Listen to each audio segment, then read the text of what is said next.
Booktube. Alors je reprends dimanche, c'est très rare que je filme le dimanche. Aujourd'hui j'avais envie. Je me suis fait un petit goûter et je me suis dit que c'était l'occasion de vous présenter ma palle de février comme je vous disais. Donc je me suis fait une petite ricorée et j'ai mes petits boudoirs. Je vais manger ça juste après, il est 16h30. Et je fais une pause lecture, là je me suis remise devant Outlander. J'ai avancé. J'en suis à la page 165. J'aime beaucoup ce début de roman, j'aime beaucoup les deux personnages. Je sens que ce qui va se passer risque de me plaire, donc je suis très curieuse d'avancer davantage. Et je me suis remise là où je tricote en même temps. Alors j'ai un peu peur parce qu'il me reste qu'une seule pelote de laine et il me reste pas grand chose. Et j'ai ma manche à terminer, les boutonnières et le col à faire. Mais mon tricot avance, je vous le montre jamais, donc là c'est l'occasion. Où je fais le tricot, alors le modèle de Triple L de Mag qui est disponible dans son livre Je tricote partout et en rond, il est là, je peux vous le montrer vu qu'on est en bas, qu'il est là et je fais ce modèle là, voilà, je vous parle jamais tricot et bah c'est pour aujourd'hui. Hop. La page ne veut pas venir, elle est, non, elle est là. C'est celle que j'ai cassée tellement je l'ouvre. Je fais du coup ce modèle-là. Voilà. Dans son livre. Et donc, j'en suis arrivée à ma deuxième manche. Et il me restera le col et les boutonnières à faire. Alors, attendez, parce que là, j'ai mon fil. Voilà, pour ma laine. Hop. Est-ce que ça va ressembler à quelque chose que je vous montre comme ça? Bon, la première manche, il va falloir que je reprenne quand même. Donc là, on a... C'est une catastrophe. J'aurais dû mettre sur un cintre. Ça aurait été plus simple pour vous montrer. Parce que là, c'est un peu compliqué. Enfin, j'avais pas du tout prévu de le montrer, surtout. Parce que ça roule. Donc là, on a le devant qui est comme ça. Donc ma deuxième manche qui est en cours. Et le dos où on a la dentelle. Bon, ça ressemble pas à grand-chose comme ça, hein, mais en vrai, ça rend bien. C'est que là, c'est un peu le bordel. Donc j'ai les manches avec le détail au bout. Et pareil sur le dos. Si j'arrive là, ce sera peut-être mieux. Voilà, bon bref, c'était pas pour vous parler tricot, mais là du coup, depuis hier soir, je me suis remise à bien lire et tricoter en même temps. Et j'aime beaucoup, enfin voilà, je sais pas pourquoi j'avais arrêté. Enfin si, je sais, parce que j'étais extrêmement fatiguée et que de faire les deux en même temps, bah j'avais l'impression que ça me demandait encore plus d'énergie. Alors que bah, pas forcément, et en fait ça m'aide vraiment à me concentrer. Moi je trouve de tricoter en même temps, je suis tellement... Surtout quand je sens que mon esprit commence à partir un peu partout, le tricot m'aide à me vider la tête. Et du coup, bah, ça m'aide à me concentrer dans ma lecture. Donc, je disais, je vous prends là pour vous montrer ma palle prioritaire. Et donc, ma palle prioritaire, comment je vous montre? Est-ce que je les sors tous du chariot? Ouais, je vais faire ça, ça va être plus simple. Et donc voilà, j'ai tout sorti. C'est principalement des SP que j'aimerais lire au mois de février. Il en manque un qui est là-haut. Donc on a, celui-ci ça va être pour mars, donc je peux même le retirer. Camera Obscura, donc qui est Révélation Pocket. On a Le Paradis Caché. Celui-ci ça sera peut-être pour mars parce que je pense que mars, et je vous ferai une vidéo si je fais ça. Je pense essayer de faire un mois spécial les Louves du Polar et donc me faire une pioche avec tout ce que j'ai dans ma palle des Louves. Et donc celui-ci en fait partie. J'ai celui-ci pour mon challenge 12 mois 12 livres qui est un bon pavé.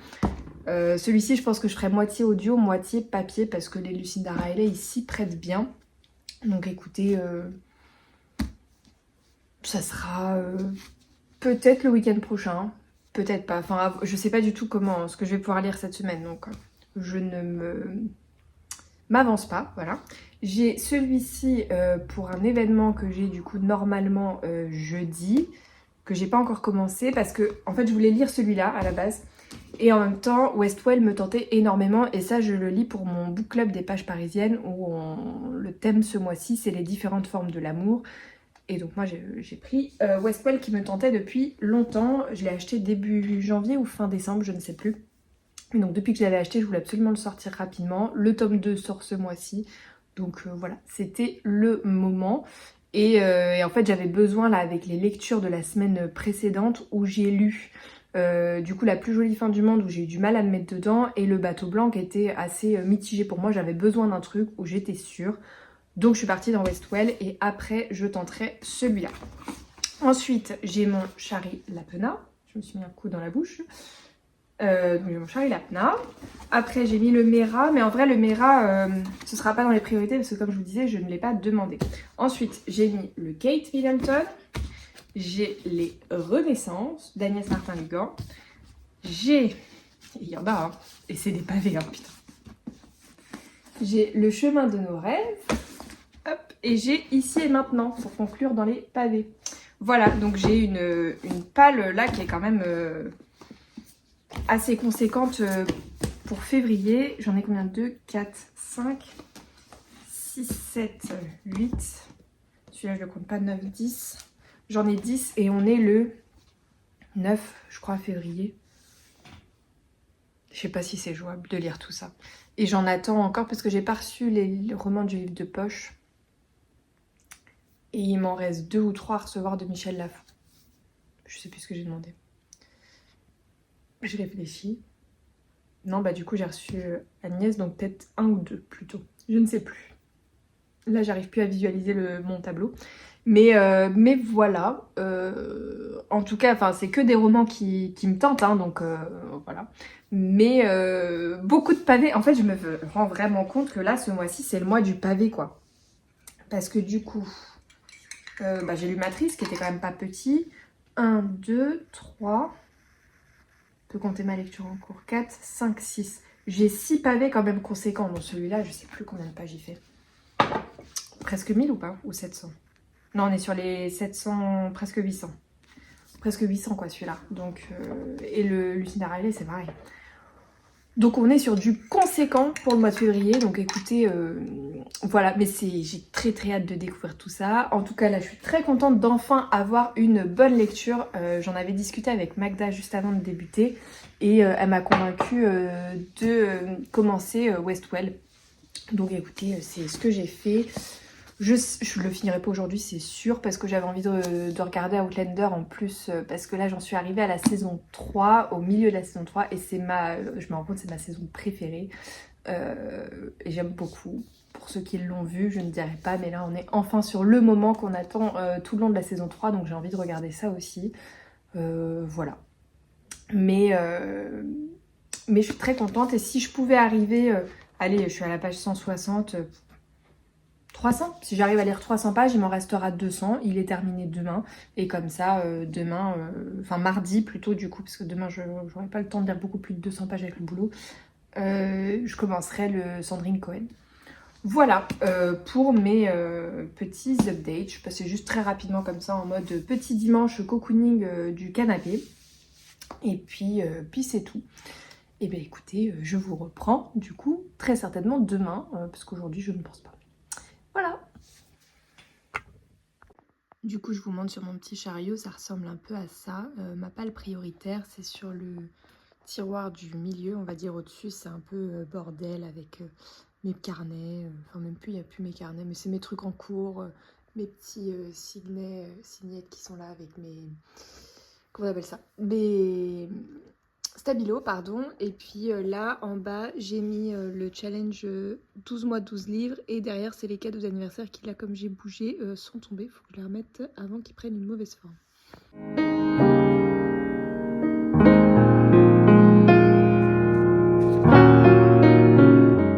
Et coucou Booksta, on est lundi 10 février, je suis actuellement à la maison, je vais faire l'après-midi en télétravail, j'étais ce matin sur site et j'ai couru les garages.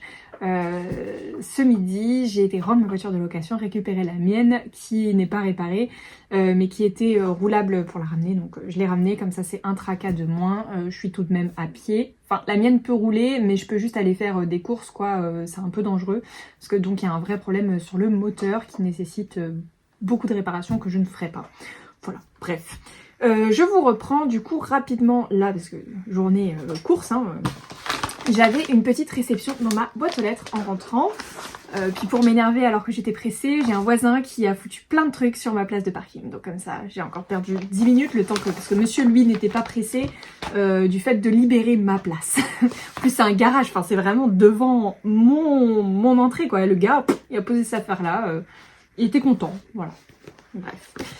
Du coup, réception du jour. j'avais dans ma boîte aux lettres L'Impuni de Marika Mathieu, histoire d'un déni collectif aux éditions Studio Fact. Le logo est là.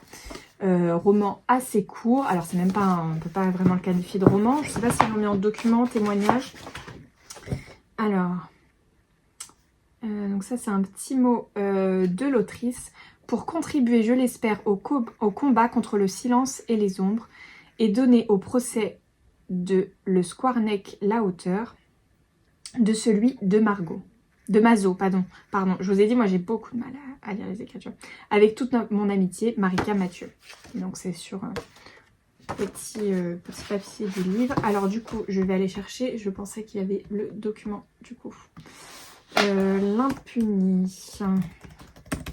L'Impuni, Marika Mathieu.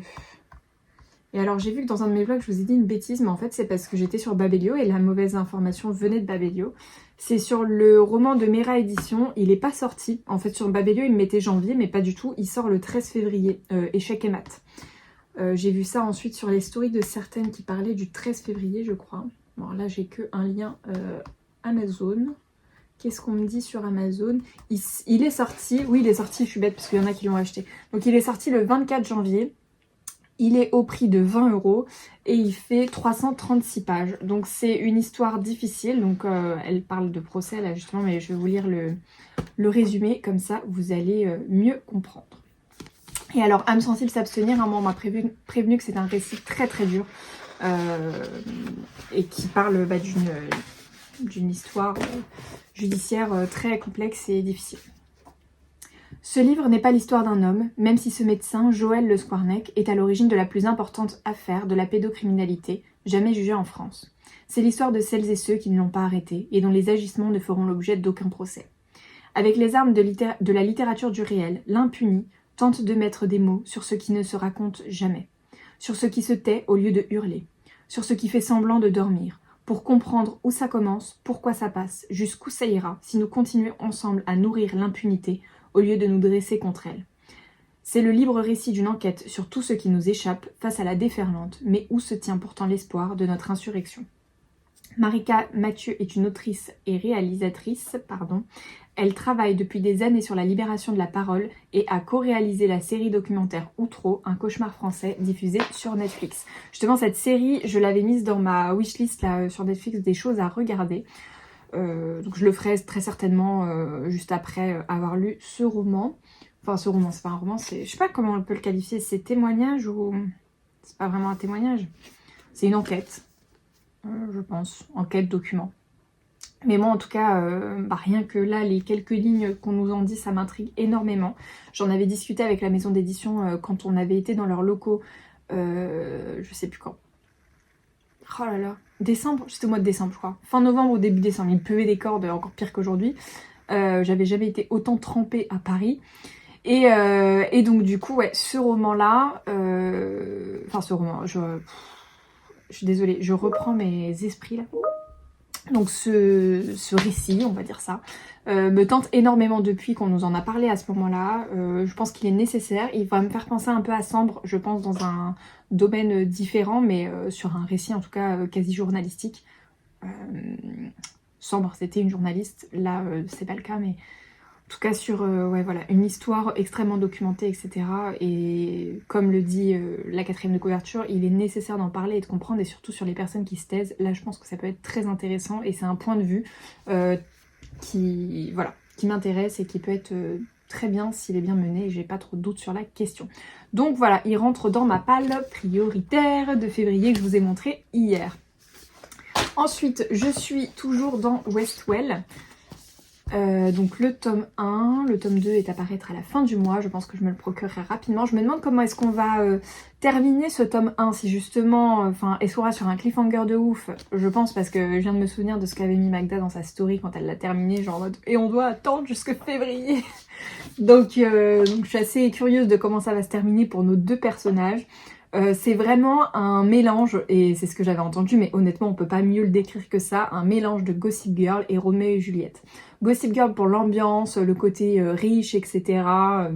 Pas forcément sur le machiavélisme des personnages, un petit peu s'il y a quand même ça, mais sur l'ambiance new-yorkaise, de la haute société, de l'Upper East Side, etc. Vraiment, comme je vous disais, moi j'aime beaucoup les descriptions qui sont faites de New York dans ce roman. Je disais, j'aime beaucoup les deux personnages principaux, que ce soit le côté féminin ou masculin.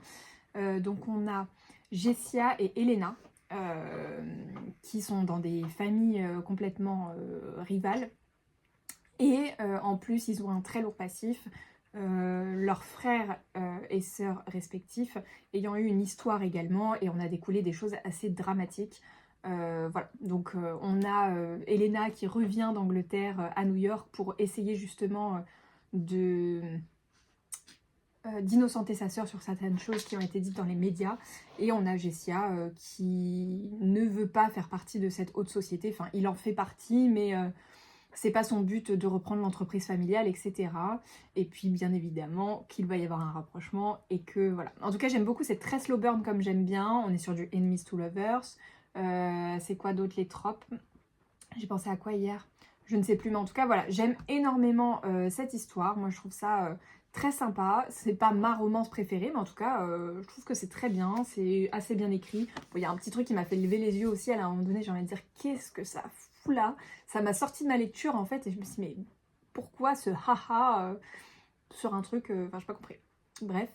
Mais en tout cas, j'aime beaucoup l'attention qu'il y a, et puis voilà. Donc hâte de le terminer, je pense, ce soir. Il me reste, je suis à la page 366, je me suis arrêtée dans le train, et sur 500 pages, donc ouais, il me reste un peu moins de 140 pages. Et j'ai ma petite nouvelle à lire d'Agatha. Et ensuite... ouais, désolée, j'avais un message en même temps qui était assez important, mais c'est bon, je vois la réponse. Donc je disais, et ensuite je sais plus ce que je voulais commencer. Ah oui, Antoine un fils aimant, ce sera ça le prochain. Donc je suis contente, je l'aurai terminé pour le book club mercredi, et je serai quasiment à jour du coup sur les endroits où je vais pour parler de mes romans, et je pourrai l'emmener. J'ai pas mis beaucoup de post-it, j'en ai mis un petit peu, pas beaucoup mais un petit peu. Voilà, puis je suis à la sortie à mon rouge à lèvres aujourd'hui, voilà, sans le vouloir. Bon allez, sur ce, je vous laisse et je vous dis à plus tard. Ciao. C'est la première fois qu'on fait ce format comme ça avec le Bosch. Mais voilà, c'est plus on est fou, plus on rit. On est également très heureux d'accueillir Solène ce soir. Vous avez été nombreuses. Ce soir, on est entre femmes à répondre à ce rendez-vous. Je suis Solène Bakowski, du coup, je suis romancière. La plus jolie fin du monde, c'est mon 9e roman. Certains d'entre vous le savent, moi j'ai commencé avec le roman noir il y a quelques années de ça, je viens de l'auto-édition. Et puis finalement ce sont les lecteurs qui ont décidé de me porter en librairie, parce que c'est parce que ça a bien fonctionné en auto-édition que j'ai eu la chance de rentrer dans le monde de l'édition traditionnelle. Et c'est pour moi une grande fierté de me dire que finalement, ce sont les lecteurs qui ont choisi de me mettre là où je suis, et j'en suis très très très heureuse. Et coucou Booktube, je vous reprends, on est mercredi, je saurais pas vous dire le combien, donc je vais pas me lancer là-dedans. Je reviens pour plusieurs choses, un update lecture, une réception, et hier soir j'étais à la soirée de Solène Bakowski chez les éditions Récamier, donc c'était chez Editis dans les locaux, c'était très sympa, c'était le même format que leur relié la semaine précédente. Là ce coup-ci j'ai pensé à vous filmer des petits moments, donc je vous les mettrai juste avant, vous les avez vus du coup très certainement.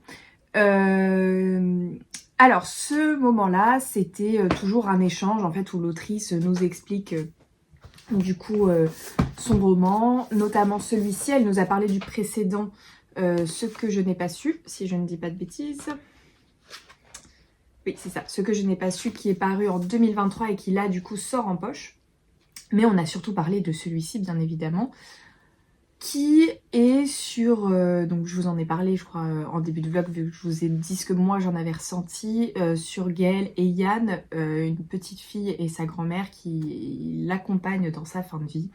Et donc là l'autrice est venue nous parler de son contexte d'écriture, pourquoi, etc. C'était un moment très touchant, assez émouvant, parce que l'autrice elle-même est émouvante, elle était très touchée de raconter son histoire personnelle en fait avec sa grand-mère, qui a fortement inspiré ce roman.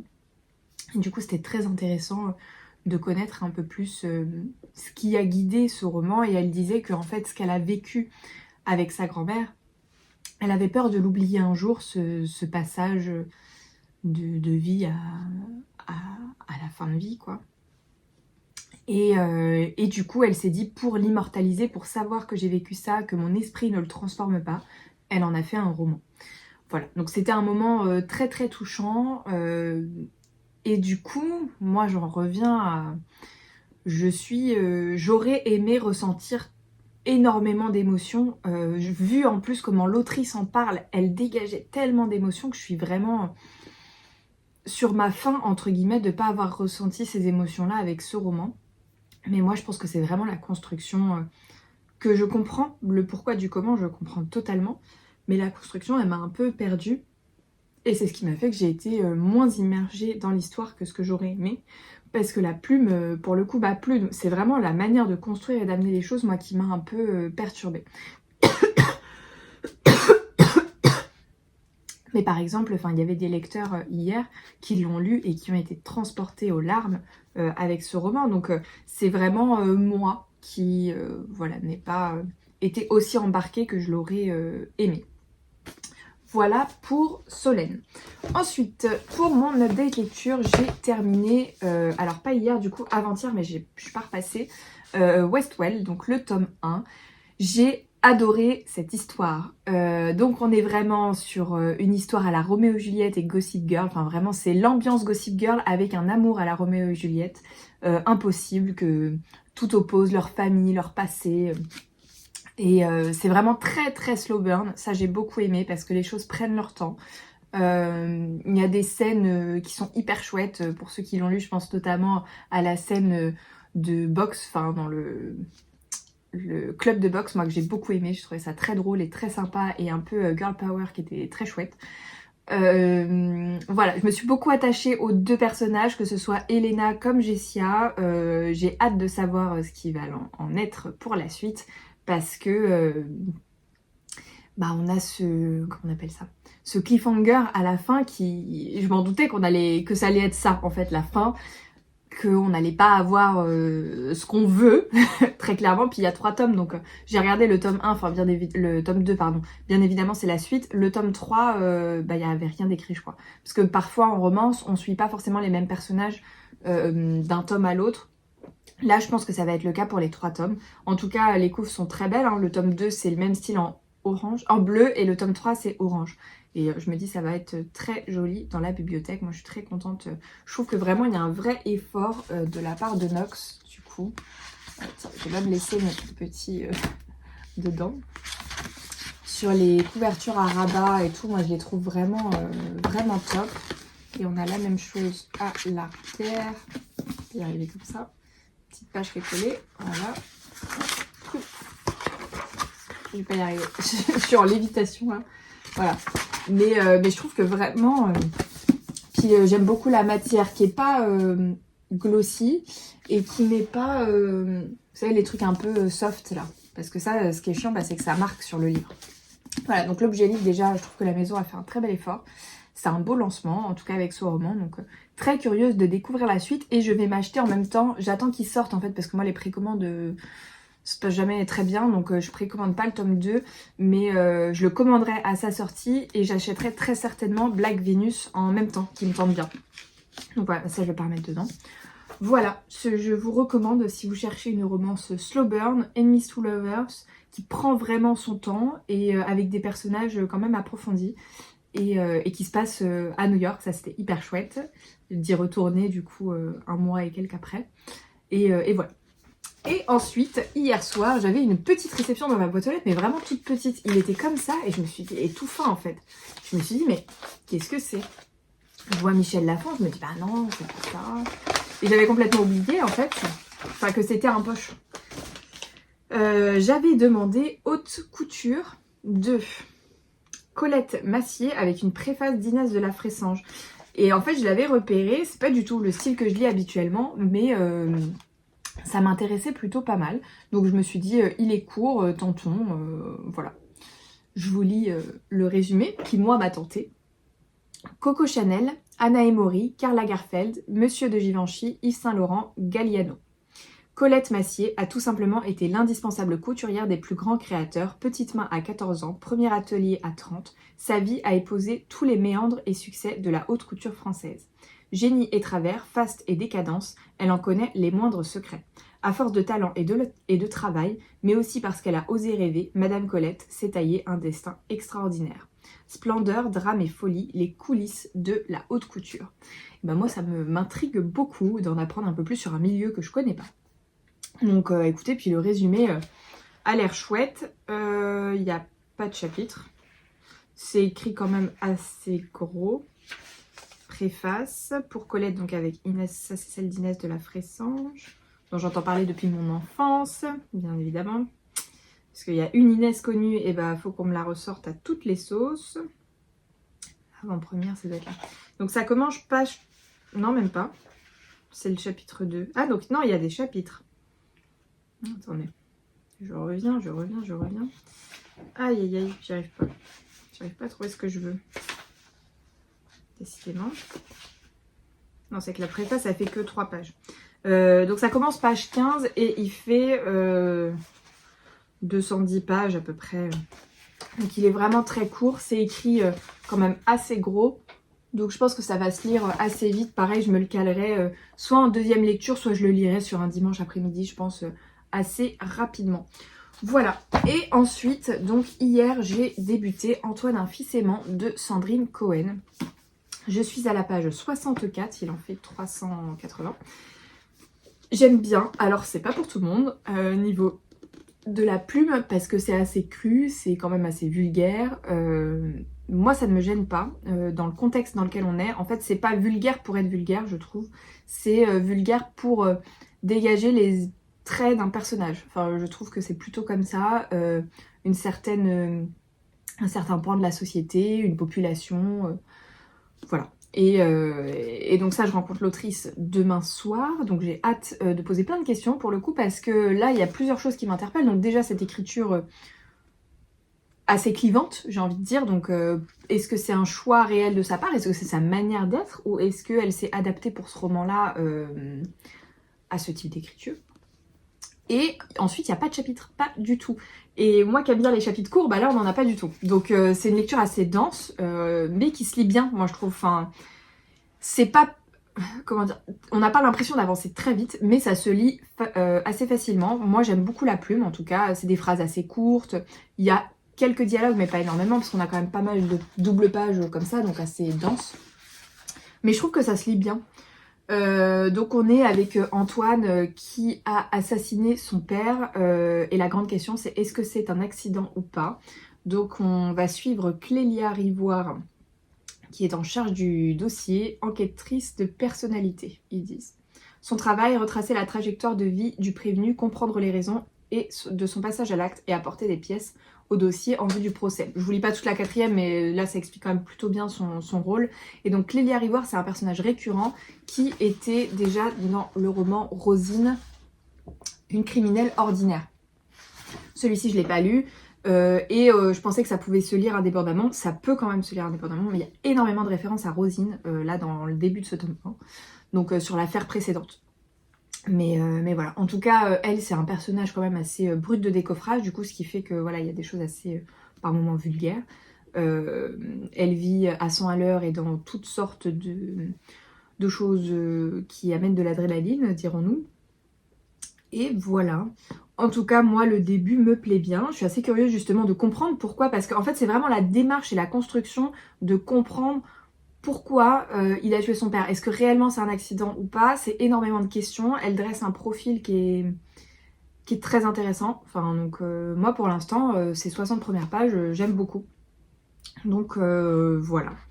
Écoutez, je vais continuer ça. J'aurai pas un temps fou pour lire aujourd'hui parce que j'ai le dîner avec le book club Les Pages Parisiennes ce soir. Donc voilà. Écoutez. Et puis je vous laisse là parce que j'ai un appel qui à mon avis est du travail. Voilà. Bonsoir à tous. Donc moi je suis Karine Verschab, je suis la responsable éditoriale de Belle Fond Noir et j'ai le privilège de travailler avec Sandrine entre autres.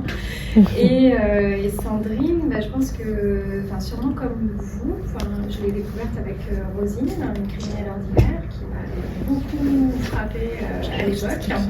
Et je rêvais de travailler avec Sandrine dès l'instant où on m'avait pitché ce roman avant même qu'il y ait le Grand Prix de littérature policière. Lycément, c'est l'histoire d'Antoine, donc il a 17 ans.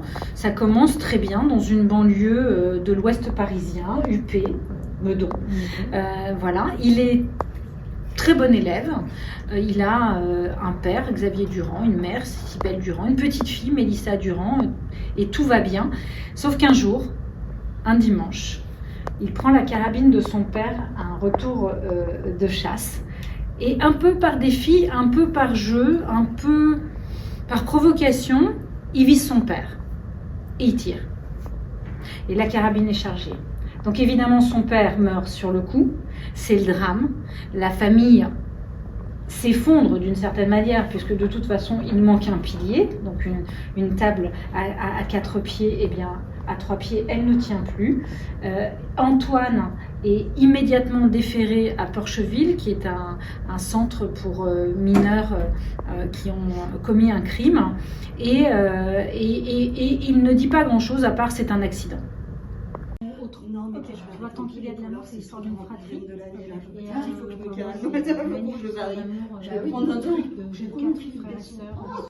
Et coucou Booktube. Alors je vous reprends aujourd'hui, on est samedi, je suis un peu fatiguée, j'ai l'impression de dire ça tout le temps, mais là j'ai eu une semaine du coup où je suis sortie tous les soirs, le plus tôt que je suis rentrée c'est 22h30 à la maison, donc pas vraiment de soirée repos, mis à part lundi où voilà, je n'étais pas sortie, hier je suis rentrée, il était minuit et demi, enfin voilà, donc semaine bien chargée, ce qui fait que du coup j'ai pas eu un temps fou pour lire malheureusement. Je vous reprends du coup pour plusieurs choses. Désolée, j'avais un petit truc coincé là. Donc premièrement, vous parlez de la soirée avec Sandrine Cohen. C'était jeudi soir. J'ai passé un très bon moment. C'était hyper intéressant. Donc c'était avec les équipes Belfond et co-organisé ou organisé, je sais pas trop comment ils font ça, mais avec Vanessa du coup. Qu'on connaît très bien des éditions Récamier, mais qui travaille aussi pour d'autres maisons chez Editis. Et donc on a rencontré donc Sandrine Cohen, qui est l'autrice de Antoine, un fils aimant, donc qui est ma lecture en cours. J'ai pas mis les marque-pages au bon endroit parce que je le lis à moitié en papier et à moitié sur mon téléphone, en fait en e-book que j'ai balancé sur ma Kindle. Enfin que j'ai demandé chez NetGalley, enfin tout un truc pour pouvoir avancer plus vite en fait, parce que comme j'avais très peu de temps là sur la semaine, dès que j'ai un petit moment, j'ai plus facilement mon téléphone dans la main pour avancer que mon livre. Donc là j'ai vu ce matin, par exemple dans le lit, en me réveillant, c'était bien plus pratique d'être sur le téléphone, surtout que mon livre était en bas. Je suis à 62%, donc je dois être à un peu plus de 200 pages je pense, sur 380. En tout cas moi j'aime beaucoup cette histoire, je la trouve très intéressante socialement. On est vraiment sur les classes sociales basses, avec du coup je vous disais une enquêtrice de personnalité qui en fait est chargée de comprendre pourquoi telle personne a commis tel crime, comment est-ce qu'on peut en venir là, qu'est-ce qui détermine nos choix, que ce soit dans le choix d'un travail, dans le choix d'un comportement, et qu'en fait on est tous la résultante de notre passé, de notre héritage, de nos parents, de ce qu'on a vécu, etc. Je trouve ça très intéressant, j'aime beaucoup. Effectivement, c'est un roman très clivant, comme je le disais, avec un langage assez chartier et brut. En fait, moi, je le qualifierais de brut. C'est vraiment... le personnage elle-même est brute et elle balance tout comme ça. Et pour en avoir discuté avec l'autrice, justement, de ce point-là, qui ne peut ne pas plaire à tout le monde, très clairement, elle disait que elle, justement, elle venait d'un milieu très dur et que du coup, elle n'avait pas peur des mots, elle n'avait pas peur de la violence et que elle c'était un peu sa marque de fabrique et elle le faisait comme ça. Et moi ça me dérange pas du tout, mais je sais qu'il y a des personnes que ça peut déranger, voilà. Parce que du coup j'en ai discuté notamment avec 2 personnes qui l'ont débuté et qui n'ont pas du tout adhéré. Donc je pense que c'est une plume clivante, mais que moi j'apprécie. Voilà, donc très curieuse de découvrir la suite. Il y a des scènes qui sont... Elles sont hyper dures et très... Je sais plus comment j'ai dit, j'ai envoyé à une fille qui l'a terminé. Je lui ai dit, je crois que c'est puissant. En fait, vraiment, c'était le truc où ça te prend mais c'est hyper bien fait. Moi, j'ai beaucoup aimé. Donc voilà, et du coup, j'en ai profité pour prendre Rosine, une criminelle ordinaire, qui est en fait le tome 1 de celui-ci où il y a beaucoup de références et du coup, ça donne envie de découvrir. Donc, j'ai demandé à la maison d'édition si je pouvais leur en prendre un. Et non, J'ai lu était pas là, hein, je crois pas. Je les connais pas, les équipes de J'ai lu. Et j'ai discuté, mais avec Belfond, ça c'est sûr. Et on leur a demandé du coup si on pouvait prendre un roman pour découvrir. Donc celui-ci est en plus nettement plus court. Il fait moins de 300 pages, je crois. Donc j'ai eu ma petite dédicace dans celui-ci. Et également dans celui-là, qui était personnalisé. Celle-ci est très sympathique.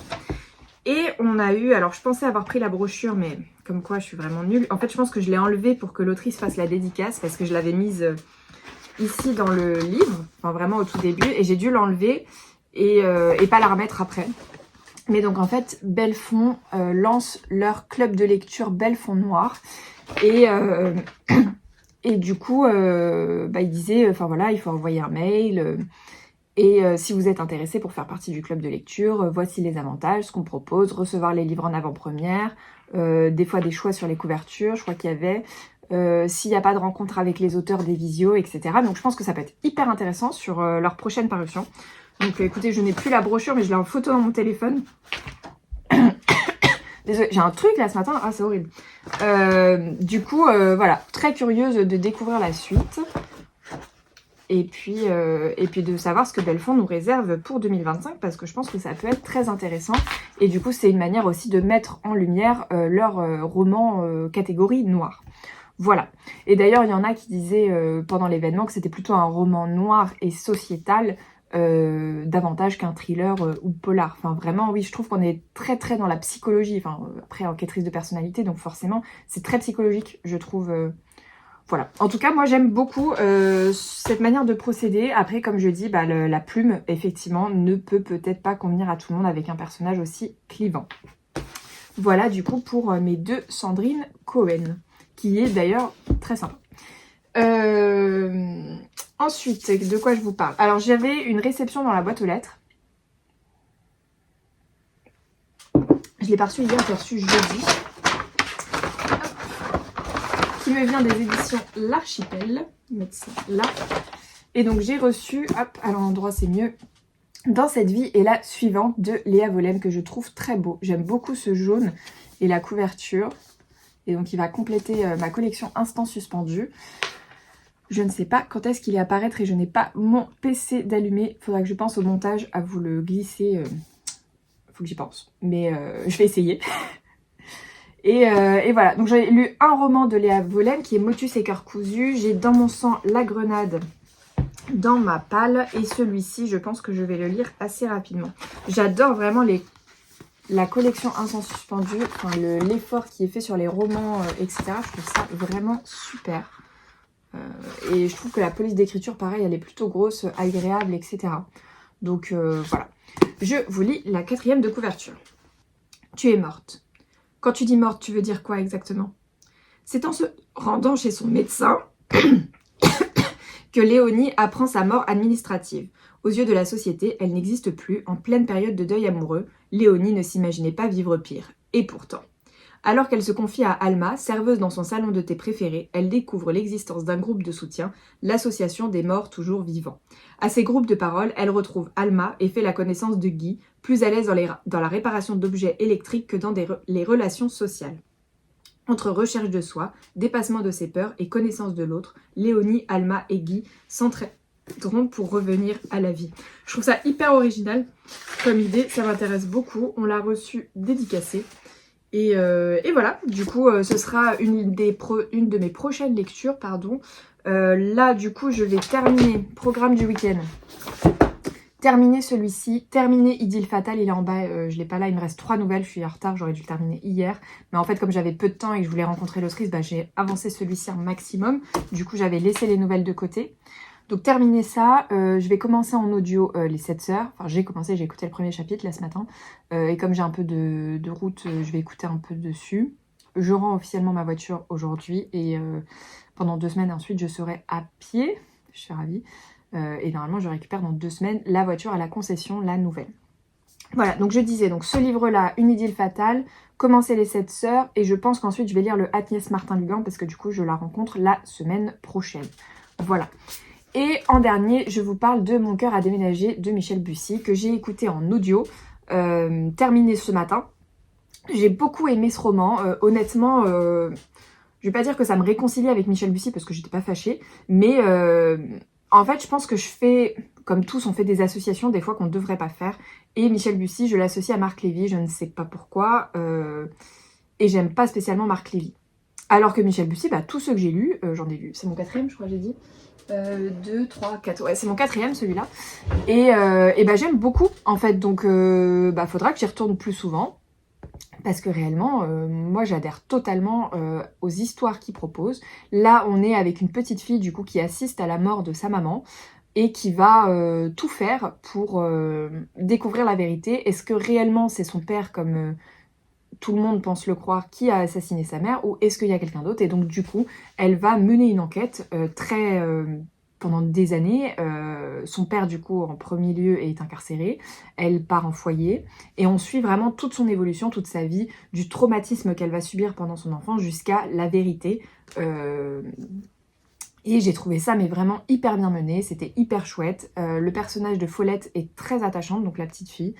Et voilà, moi en tout cas j'ai eu beaucoup d'empathie pour elle, pour son histoire, et j'ai trouvé ça vraiment très bien mené, très chouette. Et du coup, je me dis réellement, il faut que je m'attelle davantage à Michel Bussy parce que j'aime beaucoup. Voilà, et bien écoutez, je crois que j'ai fait le tour pour aujourd'hui. Ça c'est ma palle, ça c'est terminé. Je sais même plus où j'en suis, j'en ai partout. Ça c'est palle, ça c'est terminé, il faut que je le redescende. J'ai encore celui-ci ici. Parce que les ricanis sont en bas. Voilà, écoutez, peut-être que je vous reprends ce soir pour clôturer le vlog. En fait, ce que j'aimerais faire, en toute honnêteté, en toute transparence, c'est terminer ce roman et venir clôturer en ayant terminé ce roman. C'est est-ce que je vais réussir à le terminer ce soir? Tout dépendra de l'heure à laquelle je rentre. Donc voilà. Je vous redis ça plus tard, si vous me voyez repasser par là. De toute façon, je passerai clôturer. Voilà, bon allez, je ne parle pas plus, je vous laisse et puis je vous dis à plus tard. Et coucou Booktube, alors je vous reprends, on est du coup samedi soir, il est plus d'1h du matin. Ça y est, je viens de terminer le Sandrine Cohen, donc Antoine un fils aimant. Je vous prends rapidement pour vous donner mon avis final et après je vais clôturer ce vlog. Faire le montage final. Je me suis quand même bien avancée, je vais juste là rajouter les 2 vidéos d'aujourd'hui et pour vous le poster demain matin. Et ensuite je vais me coucher, me démaquiller et me coucher. J'ai hâte, je dois le dire. Du coup, alors ce roman, moi j'ai beaucoup aimé, je sais plus ce que je vous disais exactement là aujourd'hui quand je vous en ai parlé, mais en tout cas moi ce roman, vraiment j'en suis ressortie, là je viens d'écrire ma chronique. J'en suis ressortie très chamboulée, je trouve qu'il est puissant, je trouve qu'il est important sur des thèmes sociaux vraiment très importants.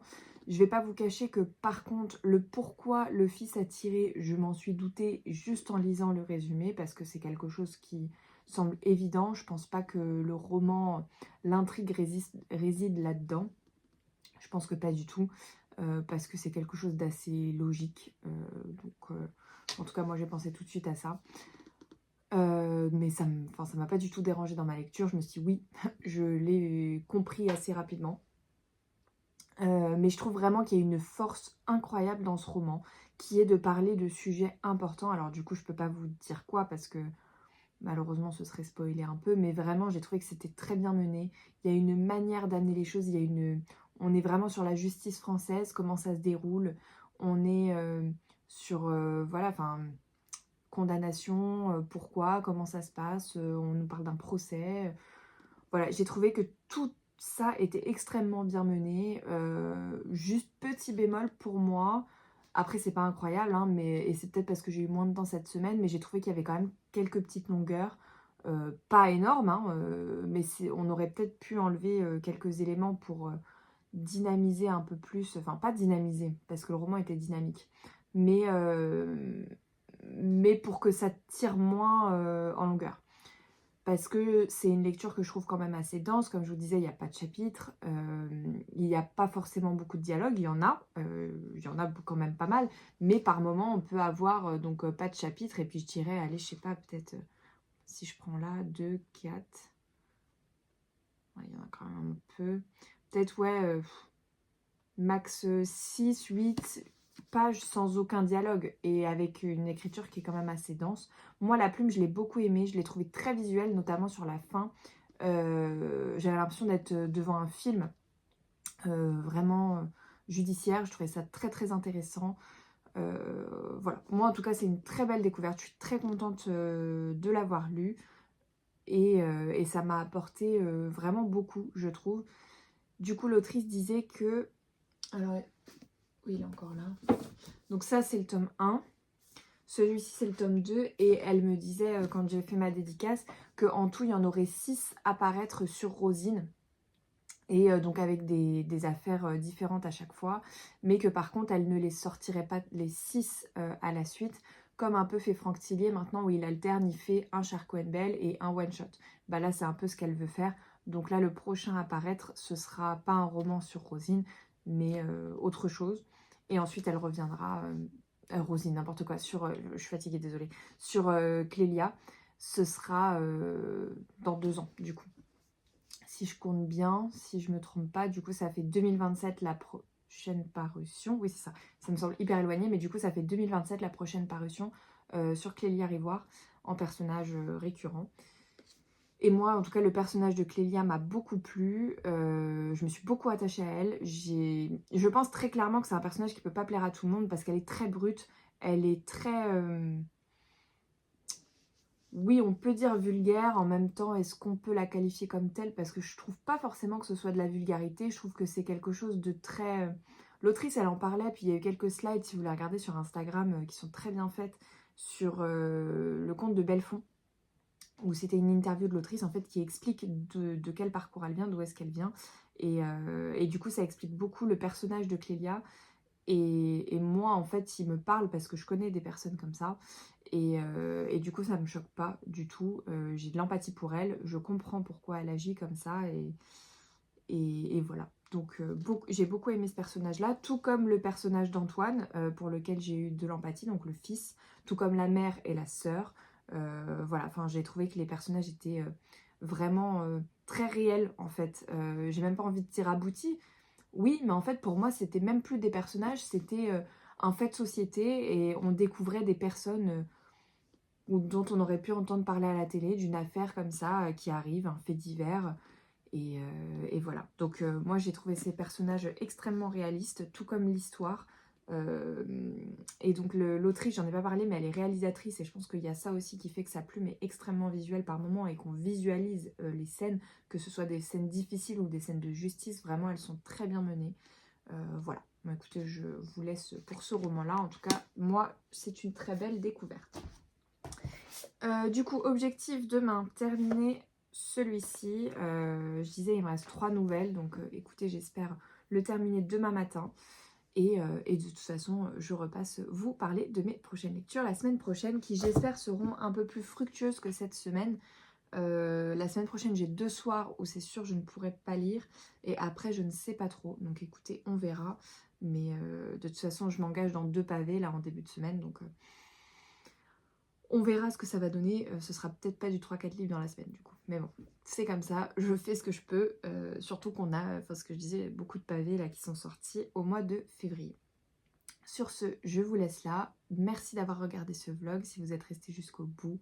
Merci de me soutenir, en tout cas vos messages me font très plaisir, que ce soit en MP ou en commentaire à chaque fois, donc n'hésitez pas. Moi je réponds toujours plus ou moins rapidement, ce qui me fait penser que je suis en retard sur mes commentaires Instagram. Il faut que je réponde. Mais voilà, en tout cas vos retours me font toujours plaisir. Je prends vraiment beaucoup de plaisir à partager sur YouTube là depuis du coup 1 mois. On est le 14, 1 mois, ouais 1 mois à peu près. J'aime beaucoup partager ici. Je trouve que c'est assez naturel pour moi en fait de venir discuter comme ça. Et puis voilà, donc merci à tous, encore une fois, enfin à nouveau, pas encore une fois, mais à nouveau pour cette semaine. Passez un très bon dimanche, une belle semaine, suivant quand est-ce que vous regardez, et puis on se dit à la semaine prochaine. Ciao!